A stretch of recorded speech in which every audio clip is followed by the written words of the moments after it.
Olá, bem-vindo, bem-vinda a mais um Ecocenado. Você vai ver nesta edição a contribuição da bióloga e pesquisadora Mercedes Bustamante para a ciência na série Protetoras do Meio Ambiente. A gente trabalha desde a diversidade de micro-organismos até aspectos mais macros do funcionamento de ecossistemas, de bacias hidrográficas, de sensoriamento remoto para olhar o cerrado como um todo. 28 de abril é o Dia Nacional da Caatinga. Como está a situação do bioma e o que a sociedade e o poder público estão fazendo para protegê-lo? A ativista mirim Júlia Bonitese, que se engajou na causa ambiental. E o que é compostagem e por que esse processo biológico é uma das soluções para a contaminação do solo e da água.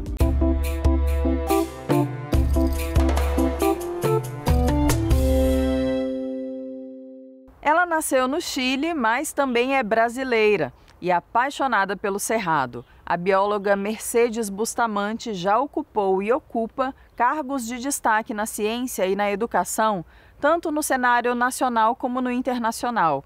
Conheça agora um pouco do extenso currículo da pesquisadora.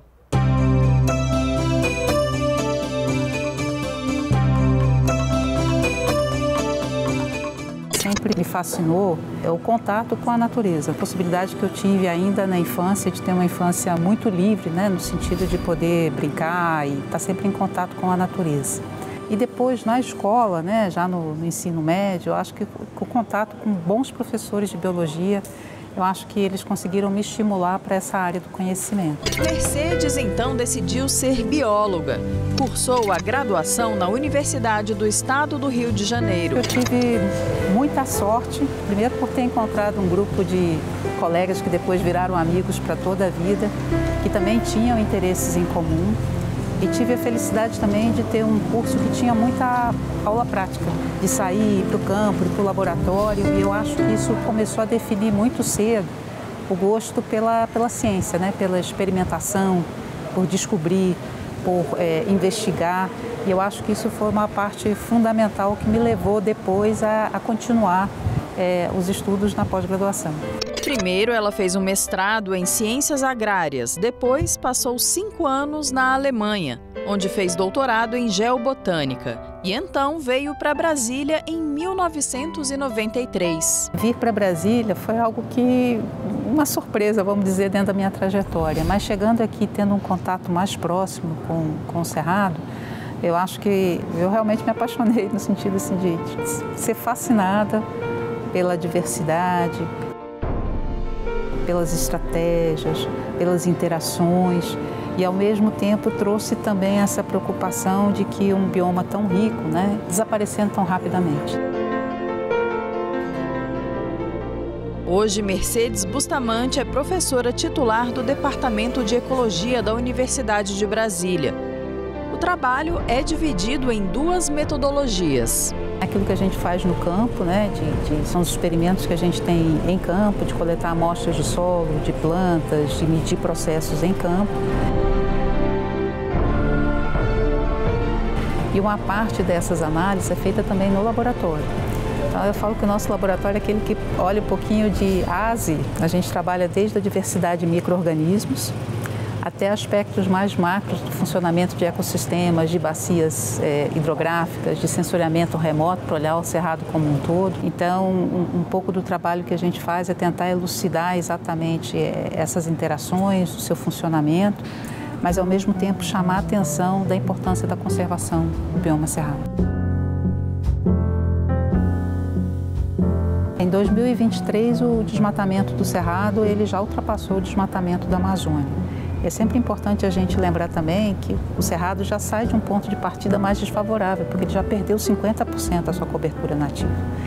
Então, que o desmatamento continue em taxas tão altas é ainda mais preocupante, porque a gente já tem menos área preservada disponível. E as consequências da perda do bioma são sentidas em todas as regiões.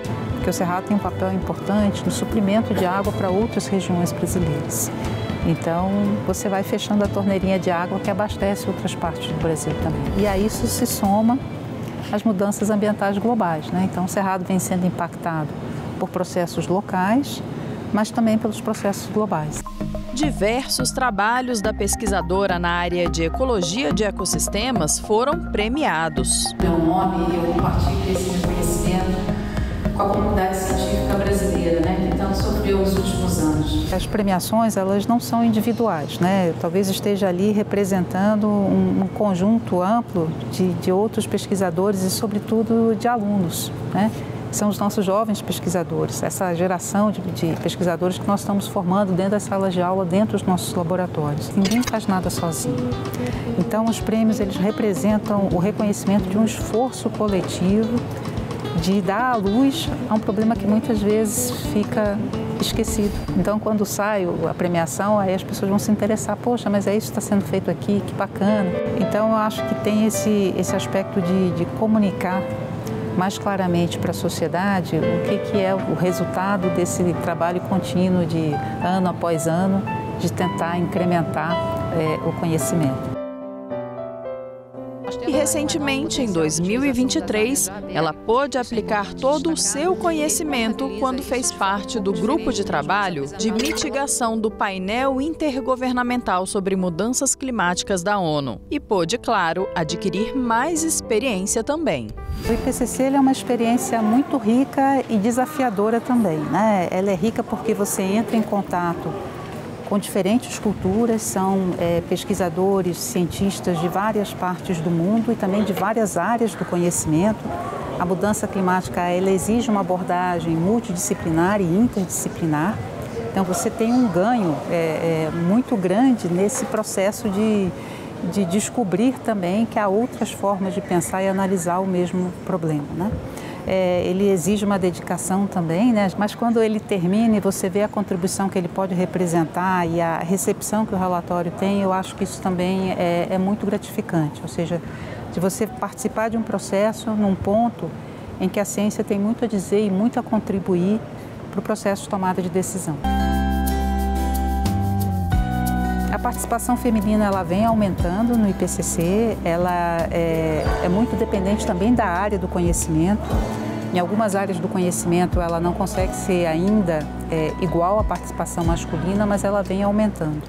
Então eu acho que o IPCC tem ainda esse desafio de aumentar a representatividade de gênero e também aumentar a representatividade geográfica. No último ano, Mercedes presidiu a coordenação de aperfeiçoamento de pessoal de nível superior. Foi um desafio no momento em que eu assumi, porque a CAPES vinha de um processo difícil nos últimos 4 anos. Então, esse ano na CAPES ele foi realmente um ano de reconstrução, de retomada, de diálogo com a comunidade científica, de interação. Eu falo que o nosso Sistema Nacional de Pós-Graduação, ele é uma joia, né? Ele precisa realmente ser cuidado, porque é uma construção de 60 anos, mas que basicamente alavancou a ciência brasileira. Boa parte da ciência no Brasil hoje ela é conduzida nas universidades e dentro dos programas de pós-graduação, e para isso o apoio da CAPES é fundamental, não só o apoio de bolsas, de financiamento, mas na estruturação também de políticas de formação. Já tendo estado numa posição de pesquisadora, professora, traz para a gestão, eu acho que um outro olhar, né? Entender quem está na ponta e que deve ser o alvo da sua ação, né? Eu falo que são trincheiras diferentes, mas a batalha é a mesma, né? O que a gente percebe quando a gente olha hoje os dados da participação feminina no Brasil na ciência, nós já temos mais mulheres nos cursos de graduação, mais mulheres se formando no mestrado e no doutorado, mas a gente ainda tem uma assimilação menor nas posições mais altas da carreira. Quando você traz diversidade para a ciência, você também traz outros olhares, outras soluções possíveis, outras percepções de mundo, e isso é muito importante para que a gente desenvolva o conhecimento mais rápido. O que a gente precisa hoje, efetivamente, é de políticas, né, que acelerem esse processo de ocupação dos espaços de liderança pelas mulheres dentro das instituições de pesquisa e também dentro das instituições que financiam a pesquisa científica. Ao longo da minha carreira científica, eu tive várias colegas dentro da universidade, professores que já estavam há mais tempo, que me estenderam a mão em momentos muito importantes. Então, eu sempre falo que honrar um pouco esse apoio que eu tive é hoje oferecer esse apoio também a pesquisadoras mais jovens. Quem também foi uma grande inspiração para ela foi a sua mãe. Eu acho que também por ser uma pessoa muito batalhadora, muito firme nos seus propósitos, muito ética, eu acho que esse aspecto também da integridade é muito importante. Então acho que a gente vê quando a gente tem um exemplo, como ele é importante. Também sou mãe de 2 filhas, né? Mãe de 2 jovens mulheres hoje, e eu acho que conciliar a carreira científica, né? A maternidade, a família, mas também todo o aspecto de atuação em prol do meio ambiente, ela demanda efetivamente uma organização muito acentuada. E eu acho que em determinados momentos realmente você sente um pouco o peso, né, dessas múltiplas trajetórias. Mas eu diria assim, olhando para trás, eu não me arrependo, porque eu acho que a atuação em prol do meio ambiente é algo que efetivamente eu vou deixar para as minhas filhas. Então, talvez eu possa vir a ser cobrada de não ter estado tão presente em alguns momentos, mas, por outro lado, eu acho que tentar deixar um planeta melhor é também um legado importante.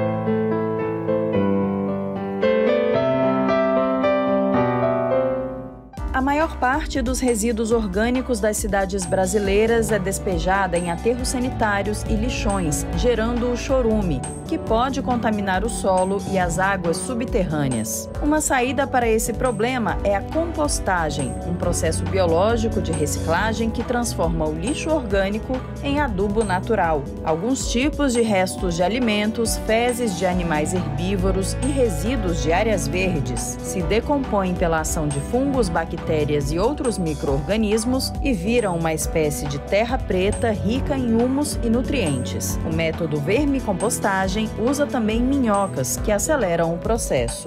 Esse adubo natural pode ser usado na agricultura, em jardins e em hortas, substituindo produtos químicos. Ele auxilia inclusive na recuperação de áreas degradadas. O outro processo seguro para o tratamento de resíduos orgânicos é a biodigestão, que produz o biogás. No fim de semana em que é celebrado o Dia Nacional da Caatinga, o Ecosenado traz uma reportagem sobre o ecossistema nordestino que está em processo acelerado de desertificação e corre grandes riscos de perder a sua rica biodiversidade. Bioma que só existe no Brasil, em grande parte afetado por secas extremas, longos períodos de estiagem e que por isso abriga fauna e flora que aprenderam a sobreviver com a escassez de água. Vivem aqui cerca de 1.400 espécies de animais e 2.000 de plantas. O bioma Caatinga, ele é uma das regiões semiáridas mais biodiversas do mundo. A gente tem muita riqueza de beleza cênica, né? Tem várias feições assim, morfológicas que são verdadeiros atrativos, né? Para desenvolver o ecoturismo, desenvolver o turismo rural. A Caatinga ocupa 1/10 do território nacional e está presente em todos os estados do Nordeste e no norte de Minas Gerais. Temos chuvas muito concentradas no início do ano, então isso requer principalmente da vegetação, algumas adaptações que façam com que ela passem por esse período de estiagem e possam ressurgir no início da próxima quadra chuvosa. Desde a transformação de folhas, né, a perda de folhas para espinhos, algumas espécies, em vez de perder a folha, elas impermeabilizam com algum tipo de cera, né, para não perder água para o ambiente. E nesse período em que elas perdem as folhas, elas estocam, né, antes disso, todos os nutrientes no caule, na raiz, para poder sobreviver a esse período de estiagem e na próxima quadra chuvosa ressurgir novamente, né, de forma esplendorosa como é o bioma. Os animais da Caatinga, eles têm geralmente um porte menor, que se adaptam a viver com pouca água, né? Com pouco recurso hídrico, assim. Então eles conseguem extrair água de locais assim impressionantes, como roendo raízes, né? Comendo casca de plantas, né? Para poder, na época da abundância, no período inicial do ano, assim, eles entrarem no seu período reprodutivo e terem bastante alimento novamente. Apesar da resiliência desse ecossistema, desde a década de 90, ele perdeu 40% da área de rios e lagoas, segundo o levantamento do MAP Biomas. e passa por uma aceleração no processo de desertificação. O Instituto Nacional de Pesquisas Espaciais divulgou no segundo semestre do ano passado uma ampliação do clima de semiaridez sobre o clima de subúmido seco da ordem de 370 mil quilômetros quadrados dentro do bioma. Além disso, esses dados mostram o surgimento de uma área de clima árido da ordem aí de 28 mil quilômetros quadrados e pela primeira vez surgiu uma área de clima árido. São 8 municípios identificados nesta área, alguns deles estratégicos do ponto de vista da economia do agronegócio da região. 2 no Vale do Rio São Francisco, em Pernambuco, Petrolina e Belém de São Francisco. E na Bahia, Abaré, Juazeiro, Curaçá, Xorroxó, Macururé e Rodelas. E o que é curioso é que nesse território desses municípios, na região da Bahia, nós temos 4 unidades de conservação que estão próximas ou dentro dessa área de clima árido. A reserva do Boqueirão da Onça, que pega parte do município de Juazeiro. Em Rodelas tem o Arraso da Catarina, que é uma outra unidade de conservação. E entre os municípios de Juazeiro e Curaçá, nós temos a área de proteção ambiental da Ararinha Azul e a reserva da vida silvestre da Ararinha Azul. E chama a atenção nossa de como é que esse clima de aridez pode afetar essas unidades de conservação. Os motivos para esse cenário são muitos: desmatamento, queimadas, ação do homem, mudanças climáticas e falta de políticas públicas para a proteção. A gente tem um avanço muito grande no desmatamento. 42% do bioma todo já foi transformado, já passou por alguma transformação de uso, e isso muito pelo avanço agropecuário, o avanço da extração de lenha para os fornos de olarias, de pizzarias, de churrascarias. Tem muita madeira ilegal que é retirada do bioma. Também tem uma frente que vem crescendo, que são a implantação das eólicas, e dos parques de produção de energia solar.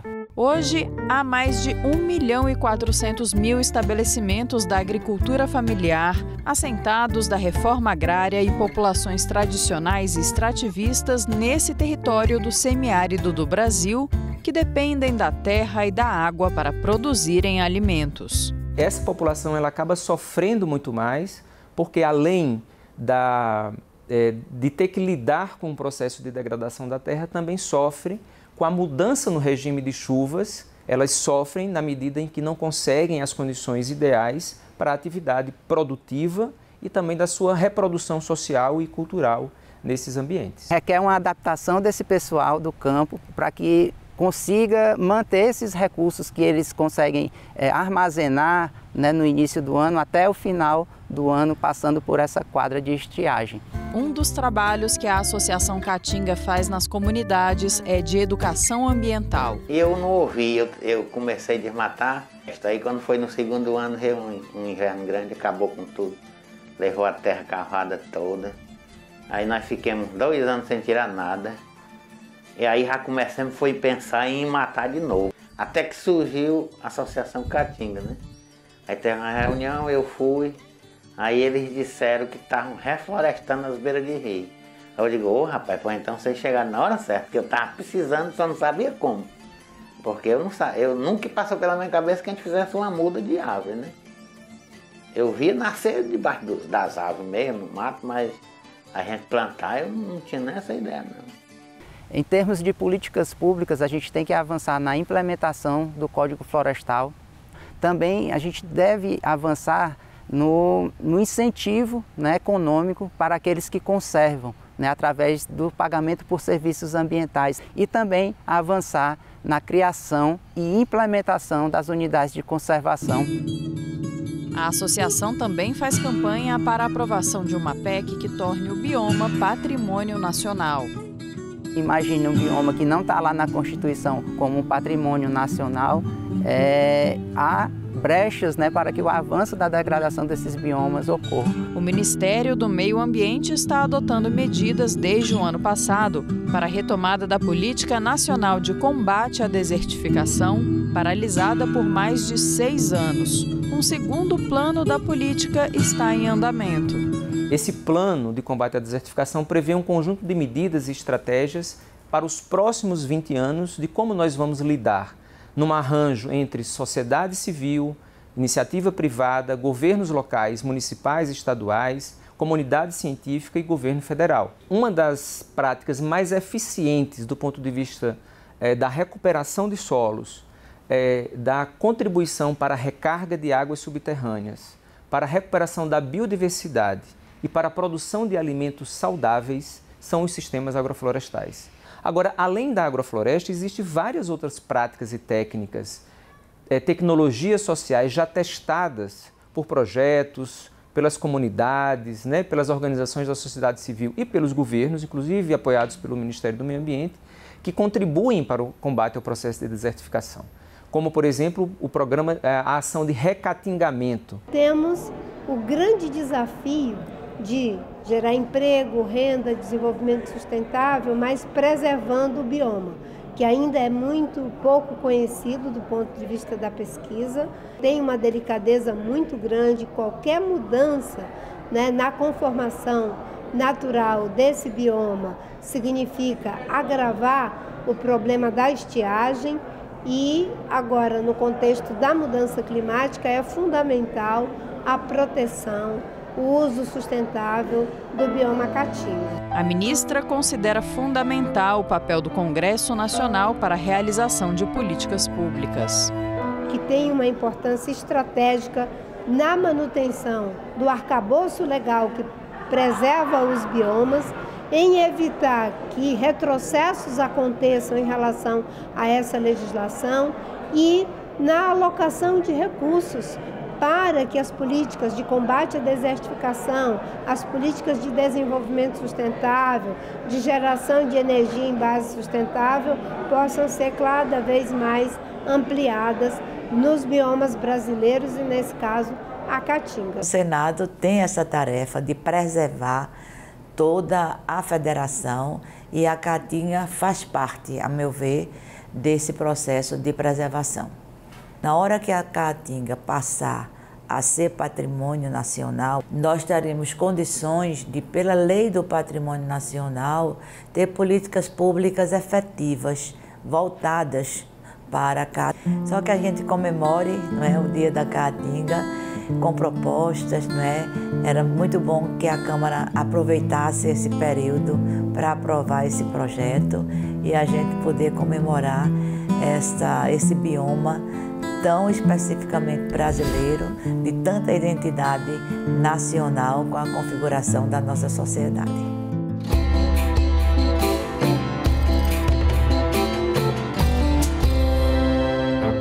Ele é pequeno, simpático e já foi até mascote do Brasil na Copa do Mundo de Futebol. Esse é o tatu-bola. Mamífero com cerca de 30 centímetros de comprimento, de coloração marrom e geralmente com 3 cintas móveis nas costas. O tatu-bola é um animal de hábitos noturnos que se alimenta principalmente de formigas e cupins. É uma espécie típica brasileira que vive predominantemente na Caatinga, mas também é encontrada em algumas áreas de cerrado. Em cativeiro, sua expectativa de vida é de 17 anos. Ele leva esse nome graças à sua capacidade de se enrolar completamente dentro da carapaça quando se sente ameaçado, ficando exatamente no formato de uma bola. É uma tática de defesa contra predadores, pois assim ele se protege em uma armadura óssea. Por outro lado, fica mais vulnerável aos seres humanos que conseguem segurá-lo com mais facilidade. A espécie corre o risco de ser extinta devido especialmente à caça e à destruição do seu habitat.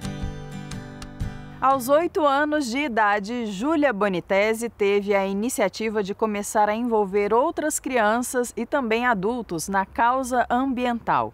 Ela fundou o projeto Pequenos Protetores do Planeta e já foi até citada pela Organização das Nações Unidas. Confira essa história agora no Ecoar. Toda criança precisa saber o que está acontecendo com o planeta que vive. Toda criança precisa entender os riscos que se sofre hoje e sofrerá no futuro. Eu sou a ativista ambiental Júlia Bonitese e tenho 11 anos. Tudo começou quando eu tinha 8 anos, durante a pandemia, e eu estava tendo aulas online. E durante as aulas de ciências, eu descobri que a gente estava vivendo uma crise climática muito forte. E aí foi quando eu comecei a pesquisar e ler muito sobre o assunto. Eu li livro da Greta, Malala, sobre educação ambiental. E foi quando eu percebi que as crianças precisam entender o que está acontecendo para ajudar o planeta. Então eu decidi criar um programa de educação ambiental para levar conhecimento até outras crianças, porque afinal ninguém protege o que não conhece. O meu projeto está em 2 pilares: o virtual, que eu faço postagens educativas. Hoje eu vou dar 5 dicas para vocês de como economizar na conta de luz e ainda ajudar o planeta. E mostro minhas ações no Instagram e no YouTube, onde eu tenho um programa de entrevistas chamado Papo Natural. Muitas pessoas aí mesmo fazem essas atitudes erradas, né? Jogar lixo nos rios, e através disso já vai poluindo muito o meio ambiente. E faço vídeos gerais. E através do PPP eu fui em 2021 considerada uma das ativistas mais jovens do Brasil pela ONU. E em 2023 eu fui convidada para representar as crianças da América Latina na COP28. Nós somos a geração restauração e precisamos impedir o aumento da temperatura até 2030. Tem assuntos que precisam ser discutidos com urgência e nós, crianças, precisamos ser ouvidas por quem governa e tem condição de mudar a nossa história. Nós precisamos de acabar com o desmatamento já. A gente tem que plantar mais árvores e restaurar espaços urbanos. Já faz 7 dias que eu fiz minhas bombinhas, olha como que elas já estão. Até a de girassol já tá começando a germinar, tá muito lindo. Como elas já estão com raiz e tal, eu vou plantar elas aqui na beira da estrada. Temos que criar escolas verdes e implantar educação ambiental no currículo. É preciso capturarmos CO2 e utilizarmos fontes de energia limpa. E não queremos greenwashing, pois não temos mais tempo para brincadeira. A gente precisa de ações concretas, presentes no nosso cotidiano familiar, no trabalho, na escola, nas ruas e principalmente nas leis. A crise climática é um problema também social e o racismo ambiental precisa ser combatido. E se me perguntam se eu acho que posso mudar o mundo, eu respondo que sim, com certeza. Basta a gente unir força, esquecermos as diferenças e começar cada um de um jeito. E o que eu não acredito é que o ser humano tem sido capaz de provocar a extinção de sua própria espécie. Então, gente, o que eu tô querendo dizer aqui pra vocês é que isso não é por mim, nem por você, mas sim por todos nós. Ficamos por aqui. Muito obrigada pela sua companhia. Se você quiser rever ou compartilhar este programa, acesse senado.leg.br/tv ou o nosso canal no YouTube. Até o próximo Ecosenado.